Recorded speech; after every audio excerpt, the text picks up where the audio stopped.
On dit que lorsque les tambours résonnent seuls dans le silence de la nuit, c'est que l'esprit d'un ancien réclame justice. Ce soir-là, le village de Ngoloba s'est figé. Les tambours battaient, sans batteur. Au cœur de la savane brûlante, le village de Ngoloba se dressait fièrement, tissé de cases en banco rouge et ceinturé par des collines couvertes de rogniers. Le soleil tombait lentement derrière le grand baobab sacré, que l'on appelait Bélénan, l'œil des ancêtres. C'était là que les anciens venaient parler aux esprits, à voix basse, sous le regard des chauves-souris suspendues. Aïssata, une jeune fille aux yeux d'ambre et à la peau sombre comme l'ébène, y venait chaque soir, pieds nus dans la poussière, avec son petit frère Sékou.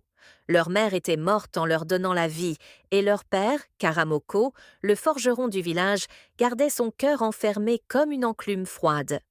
Un jour, un étranger arriva au village. Il ne portait pas de nom, mais un miroir noir suspendu au cou.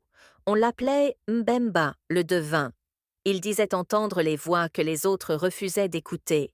Les femmes murmuraient qu'il lisait l'âme des gens comme on lit dans les coris. Il vint à la case de Karamoko et dit en le fixant « Ton passé gronde comme un tam-tam blessé, il réclame sa vérité. » Karamoko le chassa, le regard vide. Mais cette nuit-là, les tambours résonnèrent. Personne ne les avait touchés. Aïssata, éveillée par les sons mystiques, trouva son père agenouillé devant l'autel familial, tremblant. Il murmura un nom qu'elle n'avait jamais entendu, Aminata. Le lendemain, elle questionna la doyenne du village, maman Fatou, qui finit par céder sous les larmes. Aminata était ta sœur, née avant toi. Elle est morte dans la forge, un soir où ton père était possédé par sa colère. Il a caché son corps et son souvenir. Le monde d'Aïssata s'écroula. Karamoko, rongé de culpabilité, s'était enfermé dans le silence depuis cette nuit tragique. Mbemba annonça un appel de vérité, une cérémonie oubliée où les morts reviennent juger les vivants. Le baobab sacré devint l'autel d'un étrange rituel. Les anciens, vêtus de blanc, chantèrent toute la nuit jusqu'à ce que les tambours s'animent d'eux-mêmes. Une ombre se forma près du tronc. Une enfant, pieds nus, les yeux grands ouverts.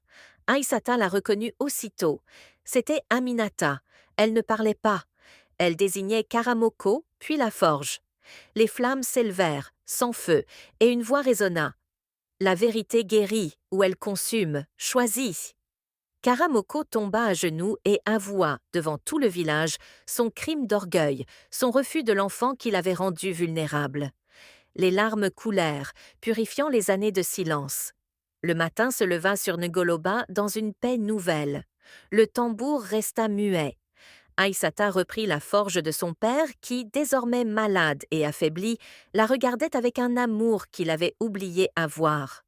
Sékou chantait des histoires à la gloire de sa sœur aînée, et Mbemba, lui, disparut, son miroir noir laissé au pied du baobab. Chaque saison, les enfants se rassemblent sous Bélénan. Ils écoutent l'histoire des tambours de la nuit, de l'enfant oublié et de l'homme brisé par sa propre honte. Le vent porte les mots. La vérité enfouie peut endormir la douleur, mais elle ne l'efface pas. Seul l'amour sincère et le courage de se souvenir peuvent apaiser les tambours des anciens. Alors je te demande de t'abonner pour faire partie de la communauté.